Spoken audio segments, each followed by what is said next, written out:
What's going on, you guys? Welcome back to the Neighborhood Podcast. One of the hosts of the podcast. My name is Kyle Dabra. What's going on, everybody? Kevin Valdes here, other half of the podcast. How? Happy Thursday, bro. Yes, sir. Going into the weekend. Got a little bit of a trip coming up this weekend, so it's going to be nice on my end. So I know, Kevin, you feel way about that. Bro, it's going to be a much needed vacation. So I don't think I've taken one since last year. So I think I'm overdue for one. Yeah, yeah, I guess. I'll give you a pass. Yeah. And not to, rub salt in the wound, but going to see Lakers in a Mavericks game next week. But all I'm gonna say is I think it's gonna be sweeping. I'm pretty sure like the Mavericks are gonna give it to the Lakers. So even though that I'm gonna be at the game, I'm probably gonna wish I'm like, why am I here? Just gonna watch this ass whipping take place where the Lakers are gonna lose by 30 Hey, points. if I'm not mistaken, I'm pretty sure you got a Luka jersey. I do, I do. So you know, maybe I might bring it with me. I got a Lakers jersey, Luka jersey, so I might honestly just wear both, and then whichever team's winning, just rip it off, and then just go with if the Mavs are winning, it's like let's go Luka, let's go, something like that. Just something just to kind of get the people riled up. But outside of that, bro, it's gonna be a good time. But you ready I to hope dive into so for these? you, bro. You ready to dive into these topics? Always. All right, so we got a lot to get to, you guys. Got some NFL content, got some NBA content to give you guys. Typically, we just give you the list of topics to go over, but we're just going to dive straight into the first segment. Let's not waste any more time. Let's just dive straight into it. We're going to focus on Tyreek Hill being traded from the Kansas City Chiefs to the Miami Dolphins. So this was kind of a blockbuster trade that kind of came out of nowhere just a couple days ago. So Tyreek Hill goes to the Dolphins. The Dolphins send Kansas City 5 draft picks back to KC in what's probably one of the biggest trade hauls that a team could get in draft capital back that we've seen this offseason so far. But Tyreek Hill, he goes to the Dolphins and adds a stellar and athletic piece to that wide receiver core to go alongside Jalen Waddle. We may see Devontae Parker on the move just because there have been some rumors circulating that Devontae will not be back with the Dolphins this upcoming season. But Tua has a new number one wide receiver, and when you have somebody like Tyreek Hill, it just adds an electrifying presence to that team as a whole and really makes Miami a pretty exciting team going into this upcoming season. Now, Kevin, to kick this one to you, what do you make of Tyreek Hill being traded to the Dolphins just a couple days ago? I think it's huge. One, for Tua's development.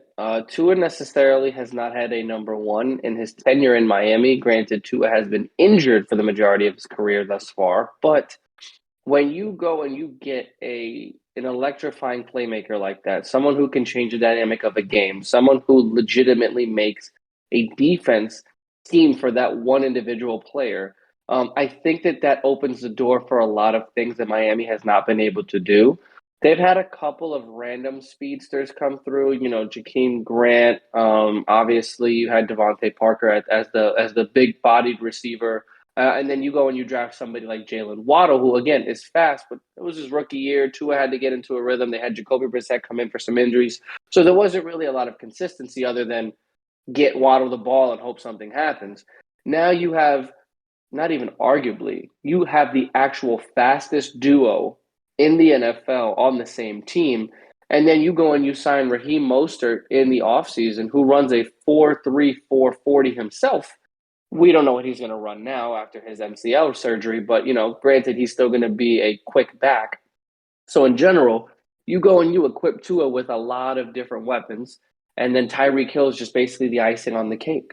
I mean, he can run the route tree, but of course, he's known for his electrifying speed and running the go route, the post route, the bubble route. He can do special teams for you. So this gives Tua everything, but this also takes everything away from him.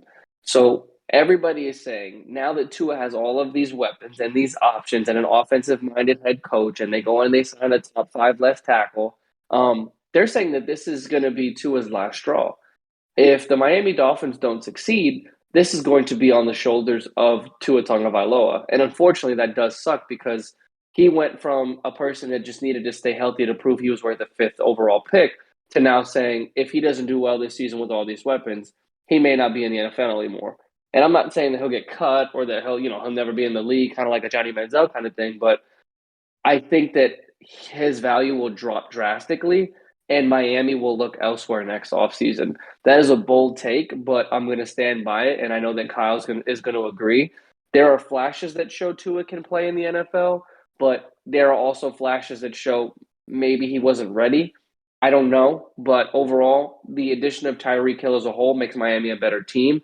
I say that makes them a further more competition for Buffalo to compete for the AFC East. I still have Buffalo winning the East, but overall, I think Miami is going to be a little bit more competitive and fighting for a wild card spot next year.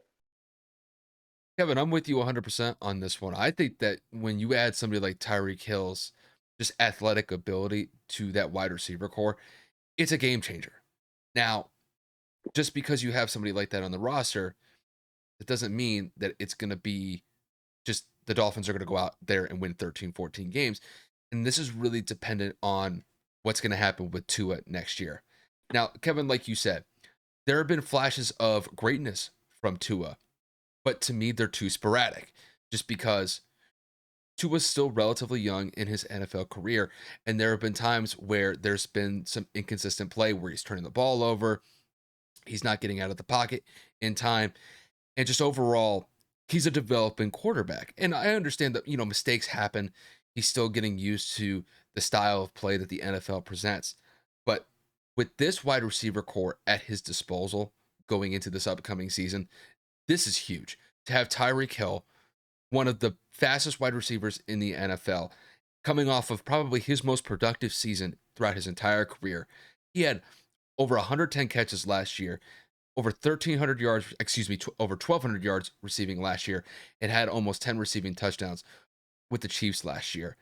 And then to go alongside that, you have Jalen Waddle, who's one of the up and coming stars at the wide receiver core, who is big in Alabama, and I imagine he's going to transition very well going into his second year with the Dolphins.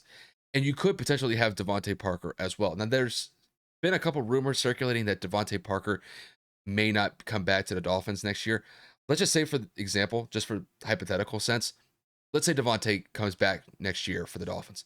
You would have Tyreek Hill, Jalen Waddle, and Devontae Parker at your disposal to go along with, like you said, Raheem Mostert and Mike Gesicki at that tight end spot. That is a great target core to go alongside what Tua has at his disposal. So this is really dependent on what Tua is going to be able to do. As long as he's protected, as long as he can stay upright and he can stay healthy, I think that Tua is going to do great things next year. I think he's going to take a big progression step next year just because when you have those targets to be able to throw to, you're going to have options. Most of these guys are speed guys outside of Devontae, but I think that really what you're going to see is Tua's going to take a bigger step next year. And I think it's in large part what Tyreek Hill, Jalen Waddle, and potentially Devontae Parker bring to the table. So, as far as what I think of their overall impression going into next season, I think they're going to be a much more competitive team. I think they have the offensive weapons to go out there and score 25 points consistently. I don't know if they can crack the 30-point mark like teams like the Chargers, teams like the Chiefs can do, and maybe the Bills as well. But I definitely think that going into next year, I think the Dolphins are going to be a much more explosive offense than what they've been in recent memory. It's on Tua's shoulders, and he's gonna have to carry the load on this one and make things happen. So I think they have an outside chance to make the playoffs with this roster at this current point in time, but these guys have to go out and execute.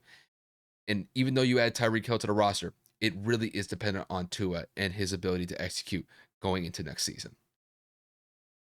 Yeah, it's a lot of pressure on Tua. It's a lot of pressure on first year head coach for the Dolphins as well, the offensive coordinator from the San Francisco 49ers. There's just so much riding on the success of this team. It's not even funny. And then you go and you put the added pressure of adding a Tyreek Hill. So everybody in the media is saying Tua's got no shot. Tua's got no outdoor, backdoor. He's got no lever of excuses because You build the offensive line, you add the weapons. It's already a solid defensive team as a unit, a new head coaching staff. So it's like all areas that need to improve were now improved this offseason.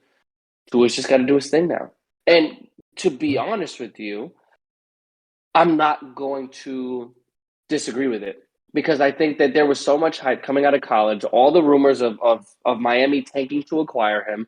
They get him, and then the injuries are flying around consistently the last 2 seasons. There is no, well, Tua hasn't had an offensive line. There is no, well, Tua doesn't have a consistent running game. Tua doesn't really have a consistent number one with Devontae Parker having flashes of greatness. But Tua has to do his job as the quarterback, as the focal point of the offense to get these playmakers the ball and put them in a position to win. So, like I said in my segment, I'm not going to go out there and say that if he has a bad year, he gets cut. He'll never be in the league again. I just think Miami will be fielding offers as they have declined so many times in the past. I don't think we should rush to judgment on Tua yet. And the reason why is because I understand that he's had his moments of inconsistency and he's had his moments where he hasn't thrived under the pressure. But you have to understand something. He's in his third season going into this year. And I think people have this expectation that once you hit the field as a starter coming from college, that you need to be an all-pro quarterback right from the word go. That's not usually how this thing works. You have to show signs of development. And I do think that as time progresses, once Tua gets comfortable at that NFL speed, granted, he's already 2 years into his career, and granted, there's been some injuries associated with that. I think the biggest thing is as long as he's protected and he's not sacked on a consistent basis, I think he's going to have a big step this year. Now, to what extent is that going to be? I think he may be like, I don't know, maybe like a top 8, top 9 quarterback in the AFC by the end of next year, just because when you look at the landscape of quarterbacks in the AFC, I mean, you're stacked. You got Patrick Mahomes, Russell Wilson, Josh Allen, Joe Burrow, Justin Herbert. I mean, those are just some names that I'm just pulling off the top of my head that are clearly better than Tua. But I think that if Tua can go out there and throw for, let's say hypothetically, let's say 25 touchdowns next season, he limits his turnovers or limits his interceptions to like 10 or 11. If he's able to have a touchdown to interception ratio of somewhere like 2-1, I think that's a winner in my book. Now, if he goes out there and does better, even great, even better. But I'm not going to rush a judgment yet on Tua just because he's still relatively young. He's still adjusting.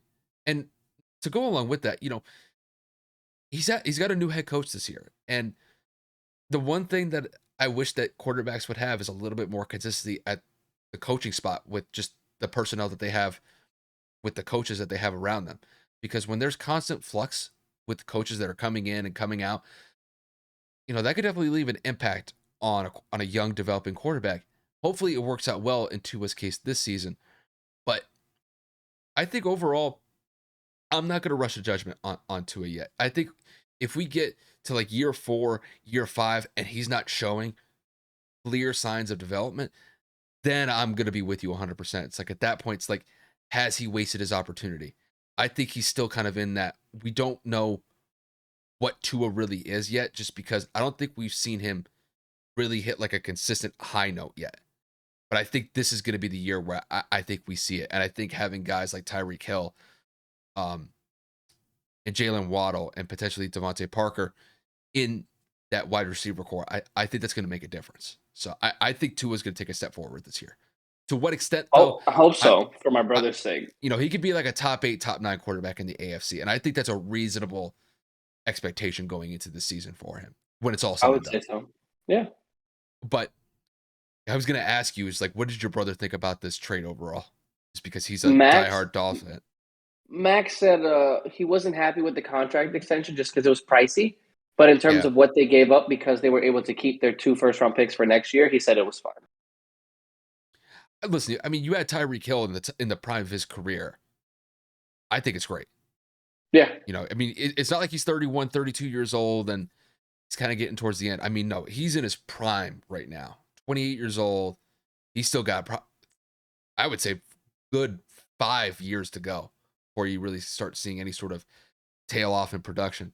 And God forbid he gets injured, but Oh yeah. overall, I think he's hitting his stride right now, and I think he's in a really good spot with Miami. But we'll see. It's a competitive division though, nonetheless, with that AFC East. It's going to be fun to see how that whole scenario plays out with them. But with that said, we're going to transition to our next subject of conversation, and that is going to be Marquez Valdes Scantling. So Marquez Valdes Scantling signs with the Kansas City Chiefs, signs a 3-year deal, upwards of $30 million. I would like to think that this was KC's backup plan, or this was kind of their second option to go to after Tyreek Hill was traded to the Dolphins. Now, adding Valdes Scantling to the roster, he'll go along with Travis Kelce. He'll also go along with Juju Smith-Schuster next year. Now, as far as the other wide receivers go, with like Demarcus Robinson or Byron Pringle, Pringle's already left. Demarcus Robinson, if I remember correctly, I think he's actually going to sign with the Raiders.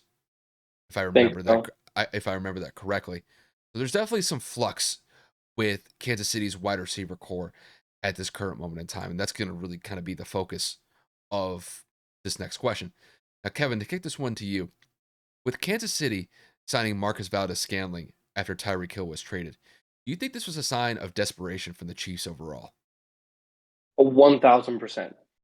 To me, there is no replacing a Tyreek Hill. To me, there is no replication of what he can do for you on the field. We're talking about a man that has well over 6,000 yards in his first 7 years in Kansas City. We're talking about Pat Mahomes' favorite target outside of Travis Kelce. We're talking about the fastest receiver in the league. Yeah, MVS is quick. Yeah, MVS had Aaron Rodgers, so he's used to having a productive and high caliber quality quarterback. He's not a Tyreek Hill. He's only got meaningfully about 2 years, maybe three, in terms of his NFL experience to where it actually mattered, to where Aaron Rodgers actually threw to him consistently and gained his trust. There is very little for me to say badly about MVS because I know that he is talented and I know that he for sure has a potential to bring to this team. But when you lose a player of Tyreek's magnitude, that is an immediate gap. That's a big hole to fill. Those are shoes that are impossible for me to say to fill. And I think that that is going to show that the Kansas City Chiefs are going to go and have a little bit of a decline season. And I'm only saying that because MVS is literally not going to make safeties go, I got him, I got your back. Like Tyreek demanded an immediate double because anytime he was on the field, in which sometimes it didn't even matter, he blew past your corner and your safety. You had to account for his speed in terms of him blowing right through you.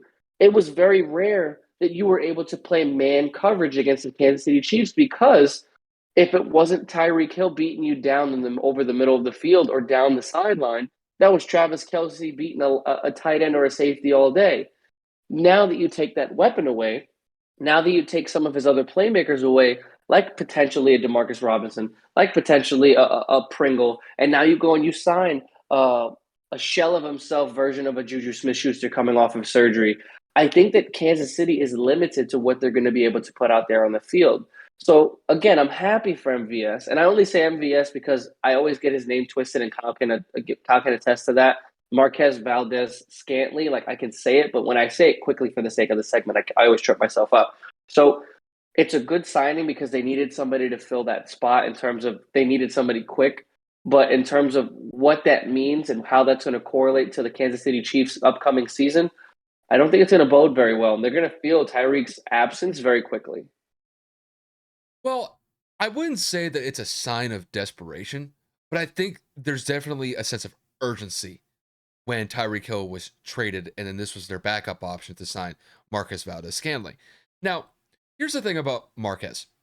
I think that Marquez is a solid receiver overall. Do I think that he's a true number one receiver? No.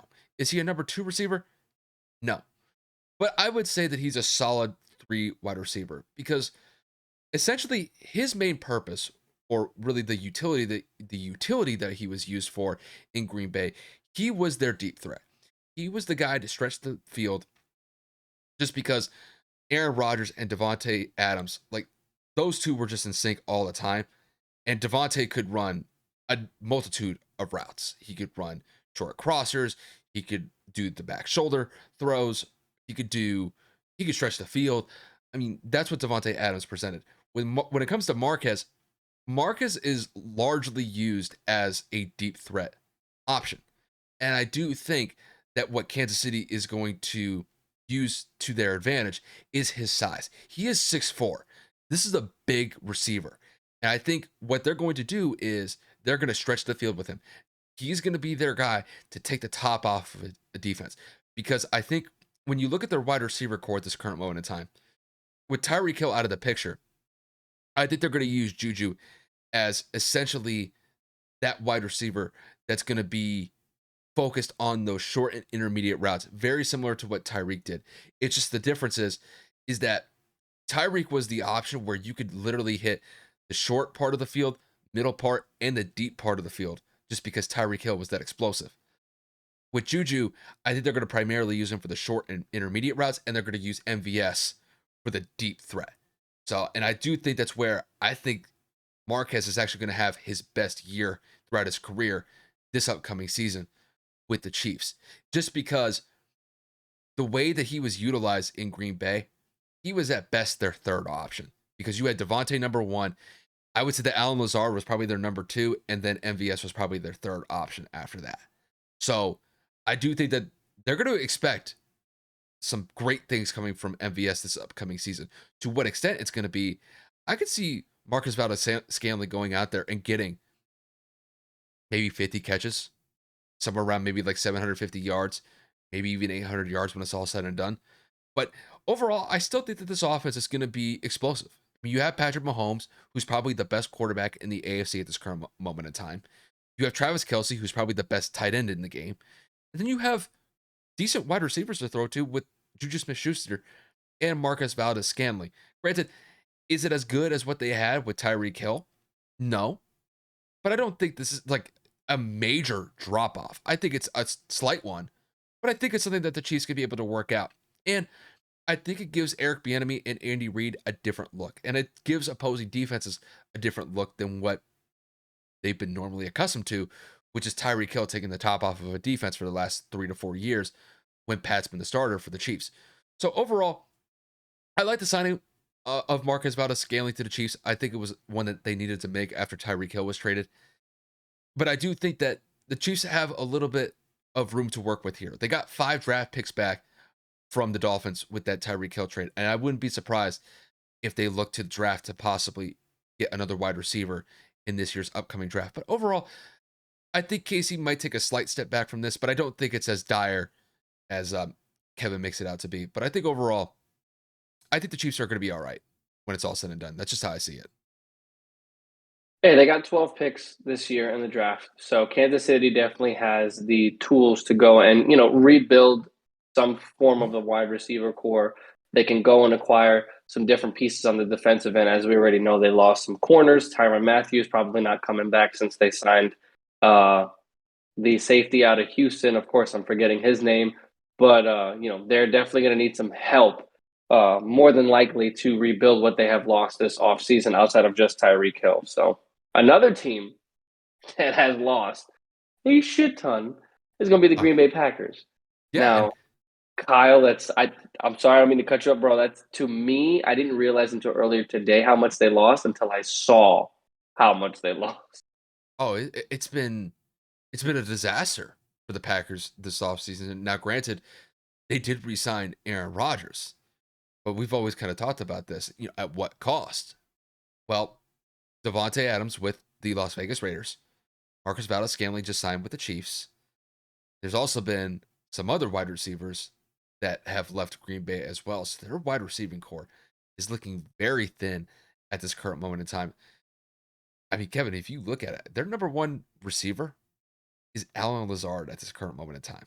Really kind of shows the desperation that the Packers are faced with at this current moment in time. That's really going to be the subject of our next question.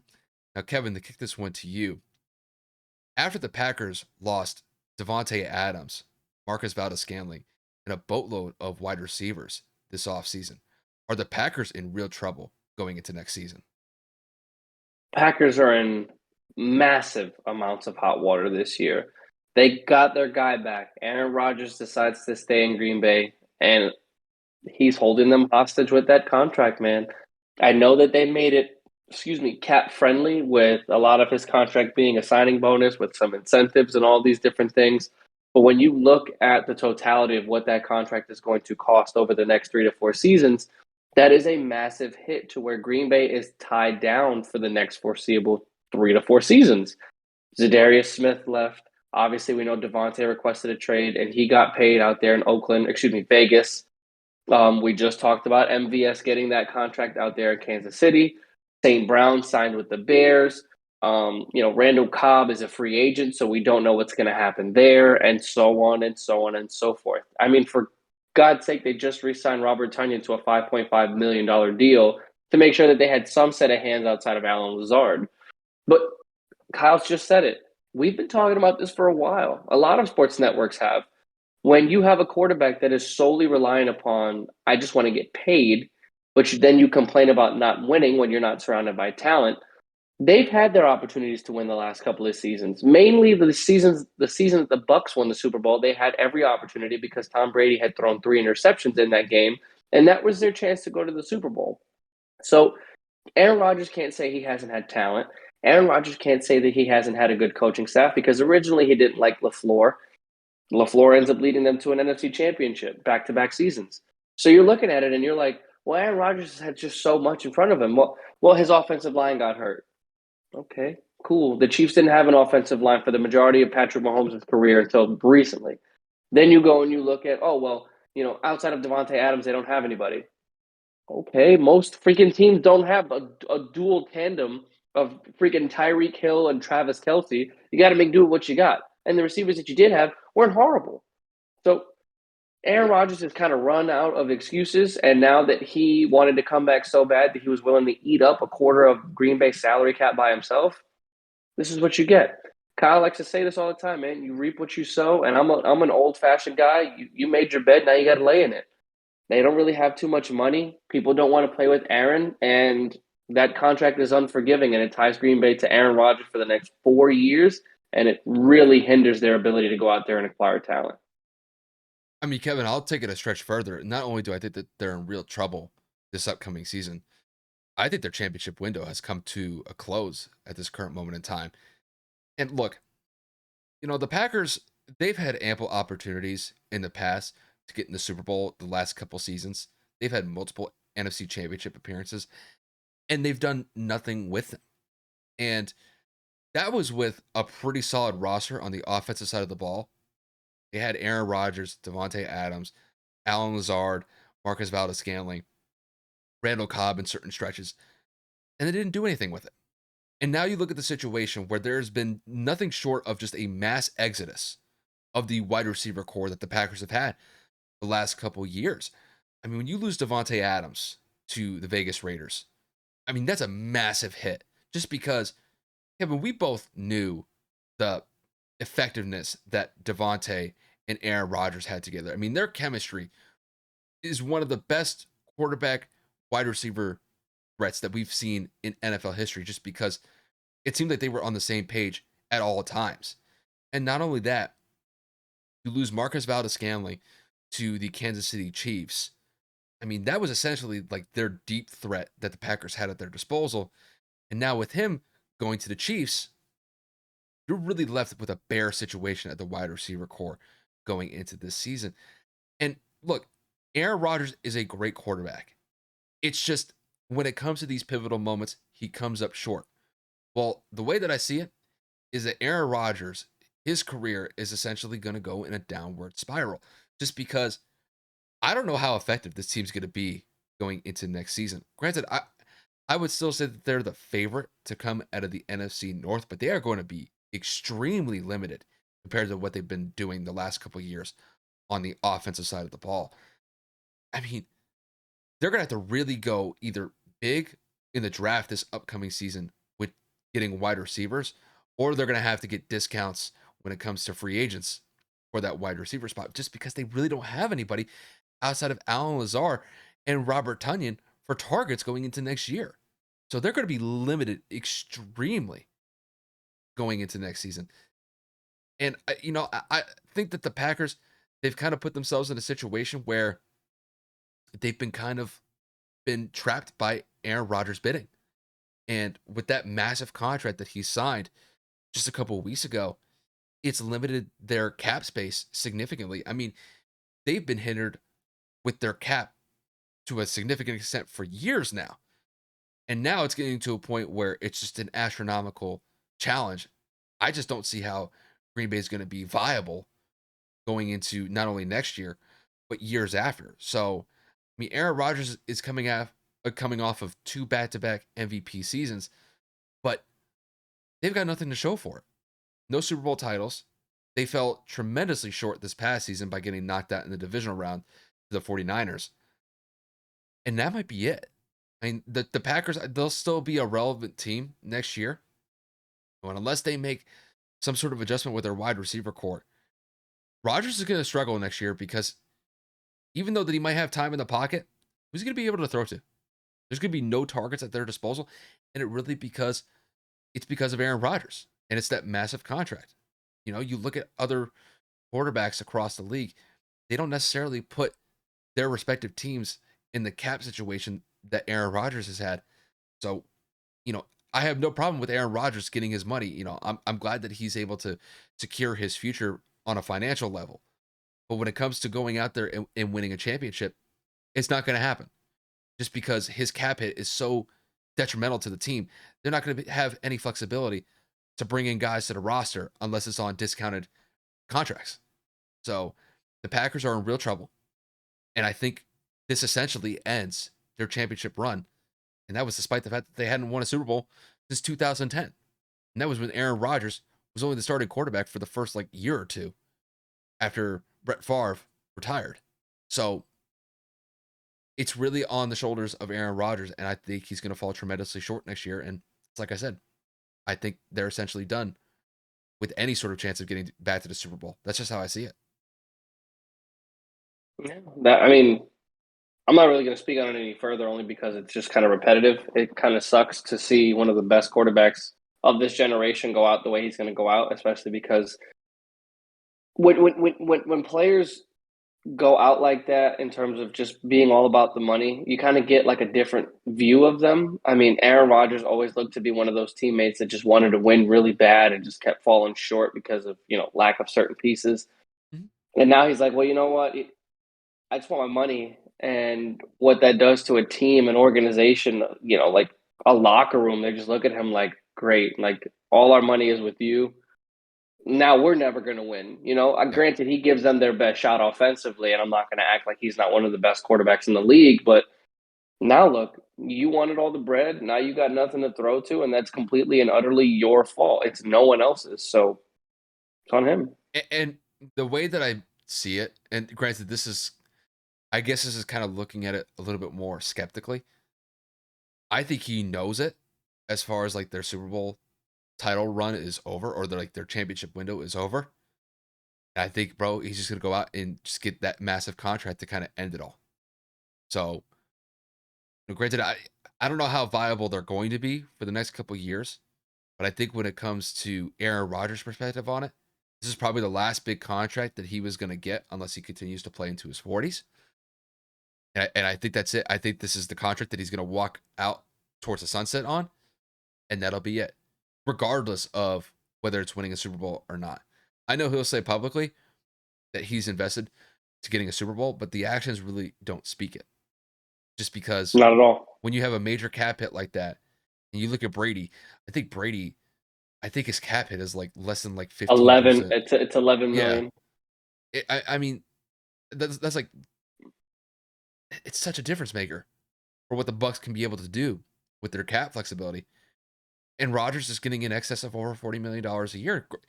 I'm happy that he's getting his money. I don't want to begrudge that point, but it's at what cost? Oh, is it just about the money at this point? Or are you going to go out there and try to win a Super Bowl your way? Because really, when it comes to Aaron Rodgers' way, it hasn't worked. And unfortunately for the Packers, it's going to have a detrimental effect on it. And we've been seeing it not only for the last couple of years, but I think we're going to see it for the foreseeable future as well. They're just going to be a team really mired in just bad contract decisions. And Aaron Rodgers getting that amount of money is going to be detrimental to the team. They're not going to have flexibility for their cap. They're going to be just cash strapped. It's because of that damn contract that Aaron has. It is what it is. It's a double-edged sword, really, when it comes down to it. So, it's the Packers, bro. They've had multiple chances to get to the Super Bowl, and they've fallen tremendously short, despite having a great offensive roster and a capable defense. Haven't been able to do it. But with that said, we're going to transition into our NBA topics. We've got a couple topics to dive into. The first one is Kyrie Irving. So, really, the big news surrounding Kyrie at this current moment in time is that he is going to be able to play home games in the Barclays Center for the Nets for not only the rest of the season, but for this upcoming playoff stretch that they're going to get into within the next month or so, which is huge just because Kyrie's only been able to play road games where he's been pretty solid in the games that he's been playing, but not being able to play in the home games for Brooklyn has definitely left a negative impact on the team for this season. But it is going to be very exciting to watch Kyrie play these home games for the rest of the regular season and the upcoming playoff stretch for the Nets very soon. Now, Kevin, to kick this one to you, with Kyrie Irving being able to play home games for the Nets for the rest of the regular season and the upcoming playoffs, just how impactful do you think it's going to be for the Nets overall? Hey, it's going to be huge. But before you go away, I need you to read me the last 4 games of Kyrie Irving's last play. All right, so What were his total points? his last 4 games. First one being was against the Hornets, dropped 50 points. Game after that, he played the 76ers, scored 22. Not bad, but not compared to the 50 they dropped against the Hornets. After that, plays against the Magic on the road, drops 60. And then the last game that they played against the Grizzlies, granted it was in a loss, he scored 43 points. So 3 out of the last 4 games, he scored over 40 or more points, which has just been outright phenomenal. But I'll let you have it from here. Dude, we're talking a guy that's basically played less than half the year, a guy that's on a tear as of late, a man that has the basketball basically at his whim with a damn string, and is the perfect running mate to go blow for blow with Kevin Durant. It's not even a question. The Brooklyn Nets are back. The Brooklyn Nets are healthy. Once they get Seth Curry back into this rotation, Ben Simmons aside, even if he doesn't play the rest of the year, dude, that 1-2 punch of 2 guys that can score 30 at will, with the addition of Andre Drummond down low, who's getting those rebounds, who's providing that defensive presence, sharpshooter in the corner with Seth Curry, who's been shooting at an incredible clip before he had recently gone down with a brief injury. Now you put Kyrie Irving that can play at home, who's been legitimately pumping at the bits to play in front of the Barclays Center fans. Dude, this is not even a joke. Bro, sound the alarm. The Eastern Conference needs to be aware, and I know what you're thinking. They just lost to the Grizzlies last night, Kev. What are you talking about? Kyle just made this point to me a couple of minutes ago. What conference do the Grizzlies play in? If they did see the Grizzlies, it wouldn't be until the fucking finals. You think Kyrie Irving and KD aren't about to go blow for blow in the Eastern Conference playoffs? You think if they get the 8 seed, they're not going to give whoever it is the 1 seed ends up being a run for their money? And right now, if I'm not mistaken, that's Miami, right? Or am I crazy? No, you're right. Yeah, because there isn't trouble in South Beach right now where Jimmy Butler and Udonis Haslam had to get separated the other day. Granted, that's just a temporary headline, but you don't really think that Kyrie and KD healthy can run at Bam and Jimmy? Bro, you're out of your mind. You don't know basketball if you don't think that that's going to be a 6 or 7 game series. If Brooklyn gets healthy at the right time, Kyrie gets into that groove and stays consistent. I'm not saying the score over 40 a night, but if he can give you 25 to 30 a night with KD's 30 a night, good luck stopping. Good luck stopping them. Kyrie's basically got the equivalent of fresh legs because he's taking every other game off. He hasn't even played a total of 30 games.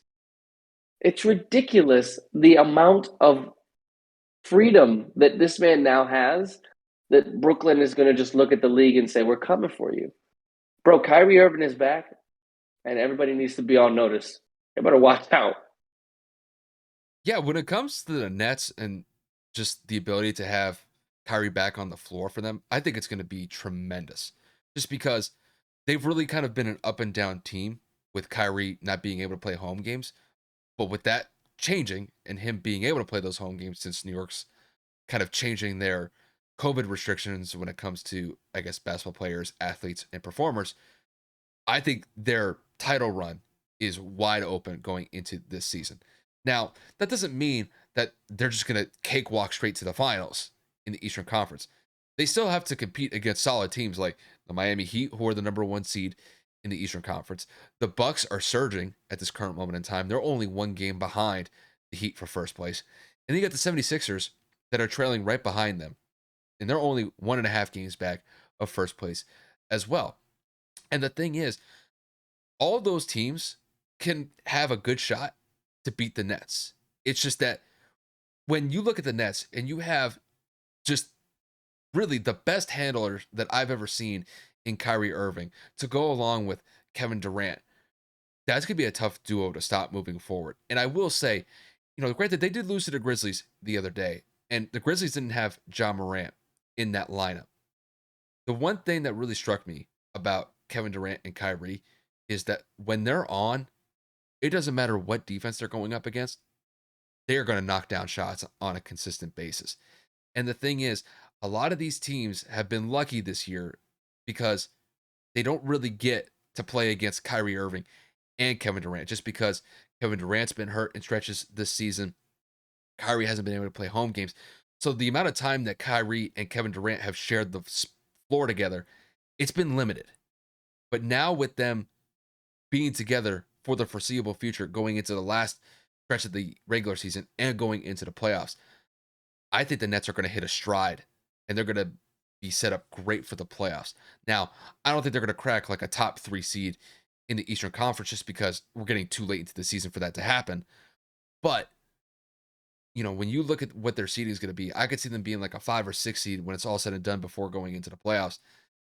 And that's a dangerous seed to go up against just because just the offensive output that those guys can bring on a nightly basis. I mean, the Nets can go out there and score 130, 140 points as long as they're knocking down their shots.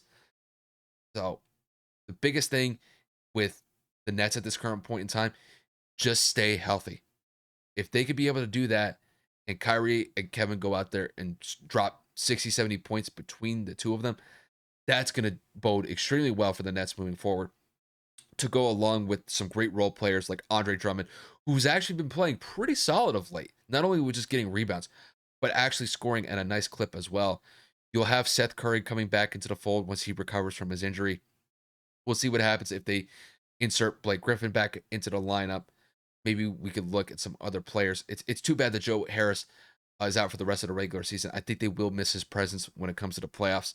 But all in all, I think the Nets are in a great position at this current moment in time. And with Kyrie being able to play home games, I think it puts them in a prime position, not only to be one of the best teams going into the playoffs in the Eastern Conference, they have a very real chance to get back to the finals this year. That's just how I see it. Hey, man, it's getting heated in the playoffs right now. It's getting interesting. Obviously, with Kyrie coming back, obviously with the situation that I just mentioned in Miami with, excuse me, I just like was choking on my own spit. My face is like all like red. Um, it's gonna actually put us in a position where things are gonna get exciting. Mhm. The Bulls are on a little bit of a slump. The Heat are on a rise. I mean, not the Heat. The Bucks are on a rise. The Sixers are on and off, back and forth. Haha. By the way, um, and things are starting to change in the power rankings of the Eastern Conference. And now you throw Kyrie into this monkey wrench of a close to the season, dude. Nobody is safe. I'm not saying like Kyle said, they're not going to go from 8-1. That's too much ground to cover in the limited time that's left before the postseason. But if Brooklyn were to make a push in the Eastern Conference for like I don't know, like a 6 seed, maybe a 5 seed, depending on how much time they have, dude, it ain't no joke, man. You do not want to see Brooklyn in the first round. Nope. I'm telling you, bro, they're going to catch fire in the next 2 or 3 weeks, and it's going to be interesting. Yeah, it's just, I mean, we talked about it before about what would happen if Kyrie was allowed to play home games. And I think we've said it in the past before, it would open up their finals opportunity extremely wide. Just because, when you have such dynamic playmakers in Kevin Durant and Kyrie Irving, and for them to share the floor and be able to execute at a high level, I don't know how you stop that in the Eastern Conference. It's going to be difficult just because even though that the pace of the game in the playoffs, it typically tends to slow down. I think these guys are built for it, though. Kyrie is a champion. Kevin Durant is a champion. Now, granted, they will have a difficult time going up against some teams like the Bucks, the 76ers, and the Heat. But I do think that they have a very good shot to not only win some games against those teams, but to beat them in a 7-game series. I could definitely see that happening. And when you get to the finals, anything can happen. But I think the biggest news when it comes to the Nets was that softening of the COVID restrictions in New York City, and I think it's going to open them. I think it's going to open up the Nets' chances to get to the finals this year, and I think they have a very good shot. It's just as long as they stay healthy and they just knock down the shots that they need to. It's really in their hands at this point, but I think they can go on a pretty big stretch to end the year. Now that Kyrie's going to be able to play those home games, I just see it that way. But Hey, so I mean, that's the truth. And we had just mentioned this team in passing. They just played the Nets, and they actually they actually held on and won that game pretty convincingly.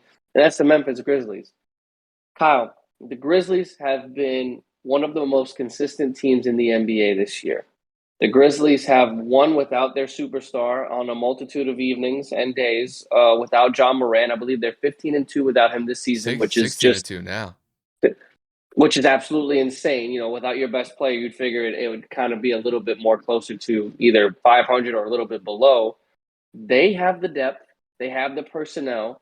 It looks like they have a great coaching staff, and dude, they have an MVP candidate in John Morant. So I'm going to pose this to you this time, dude. Are the Grizzlies serious? Can the Grizzlies be taken serious this year? Oh, absolutely. And I think what they've been able to do this season is just outright phenomenal. I mean, there's been a lot of focus paid to John Morant, who's just having a phenomenal year, an MVP caliber season. But I think we have to dive into this team a little bit more, and we got to focus on some other players outside of John Morant. I mean, John Morant, granted, he's dealing with an injury right now, but guys who don't get a lot of shine, Desmond Bane. Desmond Bane, since Ja's been out of the lineup for the last couple of games, he's been going out there and been playing phenomenal basketball. Granted, they were playing against the Nets just a couple of nights ago. He was essentially the leading force for that team to get that win against the Nets at home. And then the game right after, they played the Pacers on Thursday night, and he put up another 30 points. So he's going out there and doing what he needs to do. Not only that, when you look at some other role players that Memphis has on their roster, look at guys like Jaren Jackson Jr., DeAnthony Melton, Kyle Anderson, Tyus Jones. I mean, I don't think a lot of people, unless they're like diehard Grizzly fans, are gonna really know like who these role players are for Memphis. They might know Steven Adams just because Steven Adams was a pretty solid force for the Oklahoma City Thunder a couple years ago, and he's their main force at the center position. But when it comes to like some of the role players that I mentioned in DeAnthony Melton, Kyle Anderson, and Tyus Jones, and maybe Jaren Jackson Jr., these are names that you might hear in passing every now and then, but you don't think of as like really solid basketball players. That is not the case. These guys can ball out, and these guys are extremely effective at knocking down open shots and even contested shots as well. And that's what you're going to have to look for with Memphis going into the last stretch of the season and going into the playoffs. These guys, if they want to be taken seriously in the playoffs, these guys are going to have to knock down open jump shots, and they're going to have to hit these contested jump shots, because the one thing that we're going to have to focus on we're going to have to focus on pretty significantly with the Grizzlies this playoff run is, can they rise to the occasion and exceed expectations when it comes to the playoffs? Just because that Western Conference is so stacked from top to bottom, the Grizzlies are in a great position. but they kind of have limited playoff experience with the guys that they have on the roster. This is going to prove to me whether or not that they're ready for showtime in the playoffs. In the regular season, it's one thing because the regular season, you can showcase what you're worth just because teams aren't necessarily playing what I would say top caliber defense during the regular season. But when it comes to the playoffs, this team is going to have to adjust to a different pace, typically because playoff games are played at a slower pace and there's more pressure in each individual play. If these guys can rise to the occasion and play stellar basketball despite that change in pace when it comes to the playoffs, this team, I think, could make not only a Western Conference Finals appearance, but they could threaten to possibly make the finals if they play great basketball in these pressure moments during the playoffs. But all in all, just what the Grizzlies have been able to do this season is outright phenomenal. If Phoenix wasn't having the phenomenal season that they're having, Memphis could arguably be one of the few teams that could get that number one seed when it's all said and done. It's just that the Suns are just so far and away beating everybody else for that number one seed. Memphis really isn't in that position. But all in all, this team is great from top to bottom. They have John Morant at the head of the pack, who's having an MVP caliber season. And they could really do some great damage in the playoffs just because these guys are hungry. They know it, and they are not going to back down from anybody, despite the fact that their main player in John Morant is out for the next couple games as he recovers from his injury. These guys are for real, and do not sleep on this team. They can make some noise when it comes to the playoffs this year. Whenever I think of the Memphis Grizzlies, I remember the Zach Randolph days, the Mike Conley, the Mike Gasol. Granted, that was only maybe a little bit less than 10 years ago, but I remember a gritty, physical, not too flashy offensive team. And then you look at this team now, and this team can light you up. I mean, 6 people averaged 10 plus points this year for them. I mean, Jaren Jackson Jr. is the lead shot blocking leader. John Moran is an MVP candidate. I mean, Desmond Bane is one of the league's best shooters in terms of consistency and percentage. You're talking about a multitude threat team that can hit you from every single aspect. I mean, they're gritty on the defensive side like the old days, not as physical, but they still have that presence of creating turnovers, getting on the break. And I mean, they have some athleticism now. It's not just a physical duo in the post back then like it was the Gasol and Zebo days. Bro, for the most part, 1 through 4 can fly through the air. Desmond Bane can finish at the rim. We all know John Morant can jump over somebody and is just itching at the bit to put somebody on a damn poster. We all know that they have the capability to shoot the basketball. And it's absolutely insane how this team is just flown under the radar for so long because they aren't the Lakers, because they're not the Suns, because they don't have a consistent and regular superstar. Ja Morant is having a come out breakout season. So with him kind of being known for his athleticism, he's not really known as somebody that's going to go out there and carry a team. But he's been in the league for a couple of years now. The team has been to the postseason before. The coaching staff is well aware and well prepared to do what needs to be done in order to prepare for this team to be ready for whoever it is they face in the playoffs. And I agree with Kyle 100%. That's definitely a Western Conference Finals team. I can definitely see the Memphis Grizzlies fighting for a finals appearance. I don't see why not. They have all the pieces, they have all the players, and they have everything that they need to accomplish that. So I'm going to definitely go out there and agree and say that, they have a lot riding for them. They do have to kind of get over that injury bug, and their biggest thing is going to be experience. But if they can find a way to get over that hump, they're a competitive and a team that they should fear for sure. Also, Duke just beat Texas Tech, so I'm also distracted. Damn it. Yeah, because I know you were kind of hoping that this would be Coach K's last game, but he survives, bro. Another game at Yeah. least. Yeah. Houston's down, and Houston's up against Arizona by 10 points with 4 minutes to go in the second half. So I Oh, mean, that game. another number one seed ball.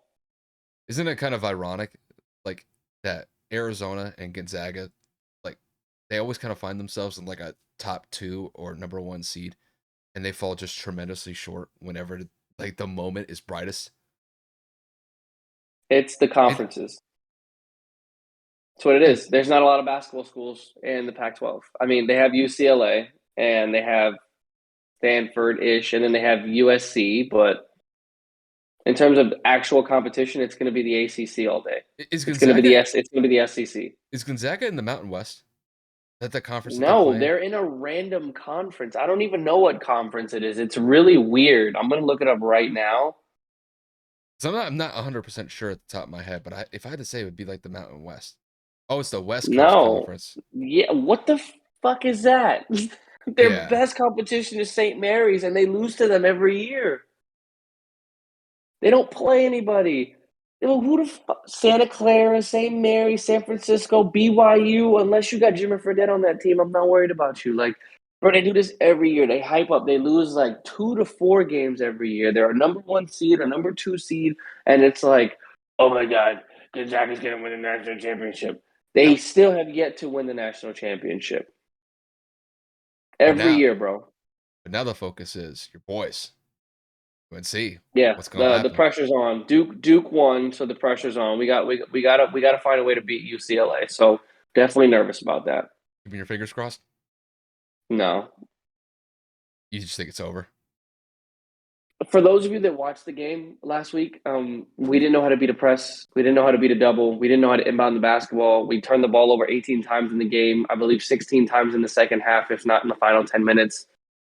We weren't able to capitalize. Just a lot of stupid plays, bad offensive decisions, and we weren't able to take care of business. We were up by 25 for a reason because we ran Baylor off the floor. If we can't inbound the basketball when they're full court pressing, why are we in the tournament? If we can't beat a double team that we know is coming, why are we in the tournament? So I know that UCLA watched that film and they're saying, yo, all we need to do is pressure the ball and they're going to fold. They're not wrong. They're Yeah. not giving me a whole lot to believe in right now. Well, first of all, I would say have a little bit of faith that they can make some adjustments. They had a bad half. They had a great first half, but they have to make adjustments. I think they all know that they had a bad half in that second half in the last game. But I have a little bit of faith, just a little bit. I'm happy that we're I'm not here. saying they're gonna. I'm not saying that I they're gonna go out predicted and us win. to lose. I I'm not predicted saying us to that. lose in the round of 32. I'm not saying that they're gonna go out and win.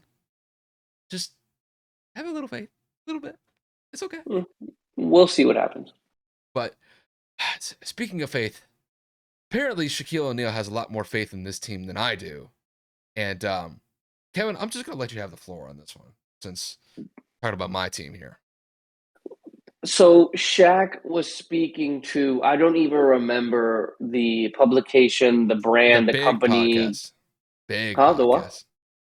He made these statements on the big podcast. I have this. I have the Oh, quote right I've here. never heard of that podcast before personally. Not that I'm supposed to know everything, but he was talking to a podcast and they had asked him what their thoughts were if they found a way to kind of, I guess, if the Lakers found a way to make it into the play-in tournament and capture the 8th seed, in which it would be an inevitable rematch of last year's postseason against the Phoenix Suns. Now, let's be frank, this year's Suns team looks to be a whole lot better than last year's, and the Lakers have been not a shell of themselves. They've just been piss poor, to say it frankly.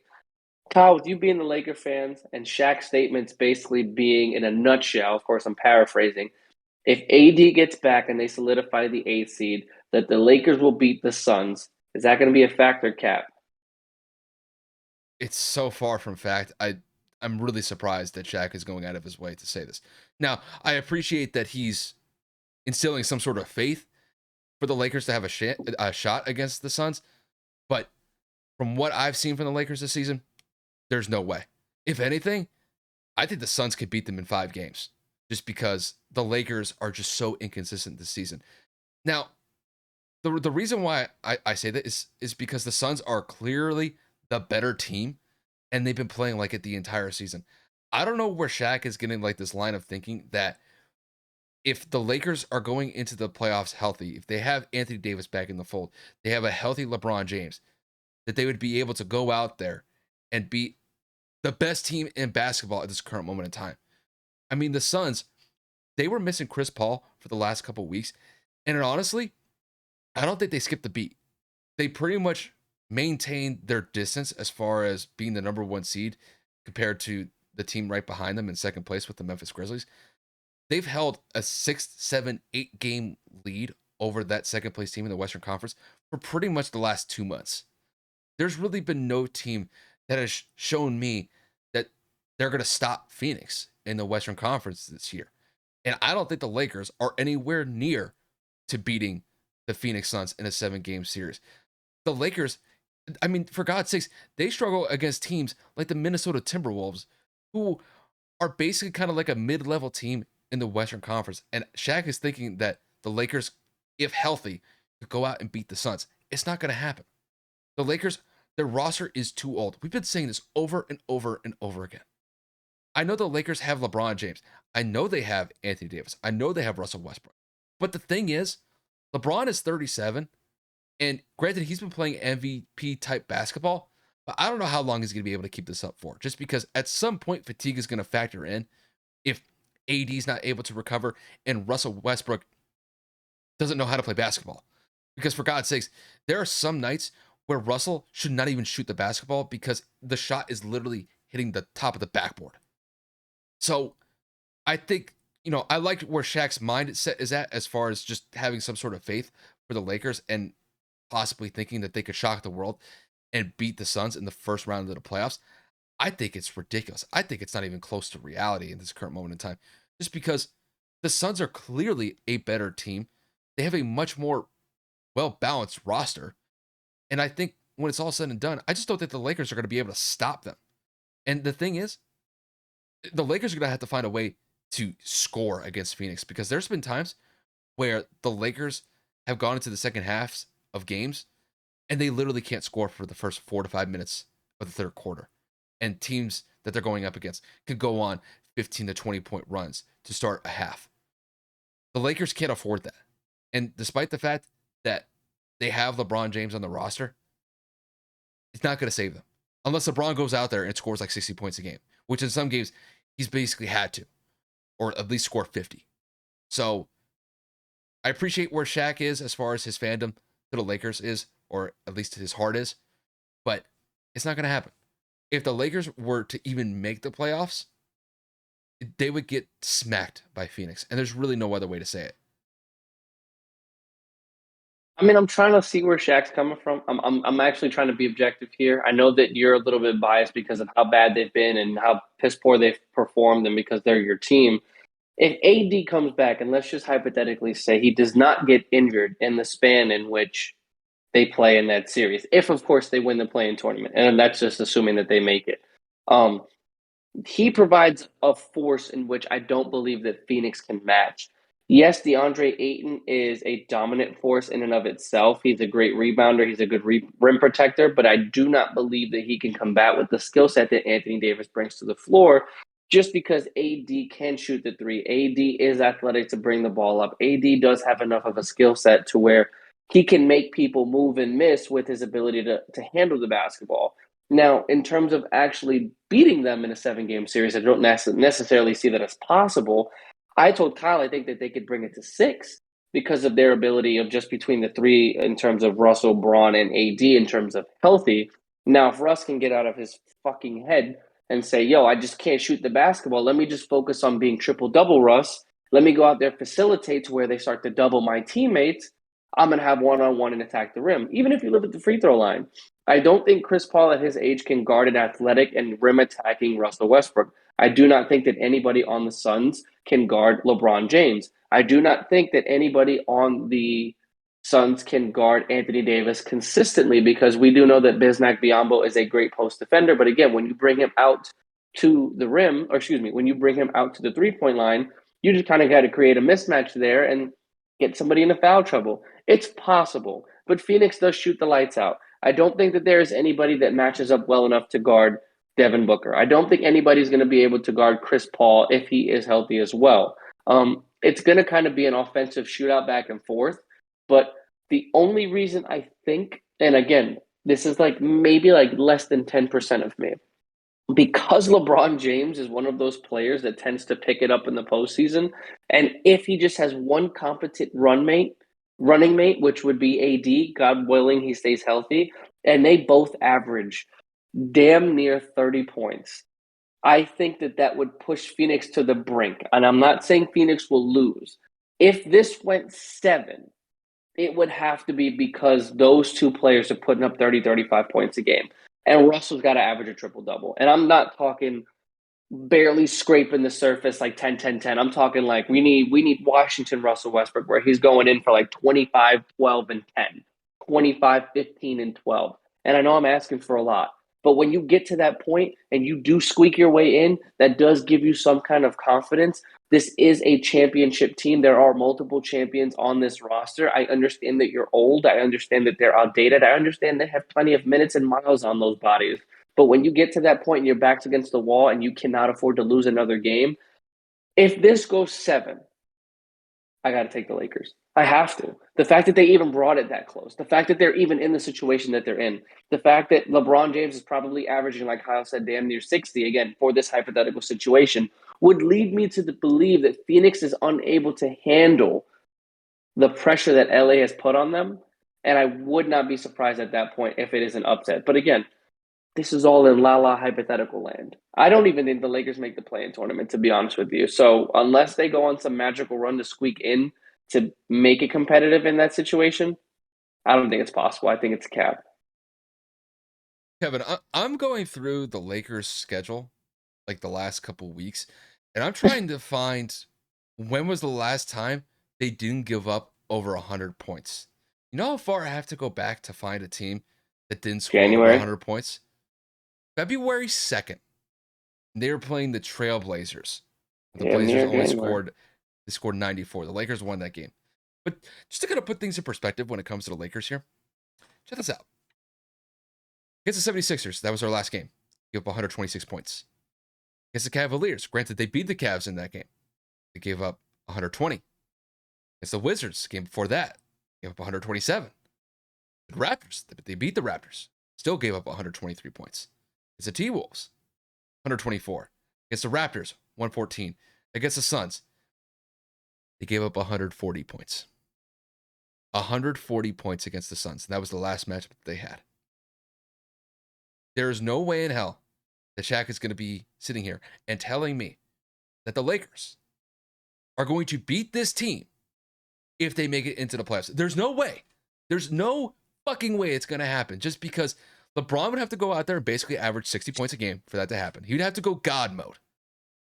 AD would have to be 100% healthy and he'd have to drop 30 to 35 points. And Russell cannot turn the ball over whatsoever and has to shoot like 50% from the field.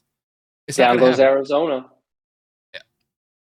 I don't even care about Arizona right now. I'm focused on the Lakers. The Lakers are the primal focus of this point.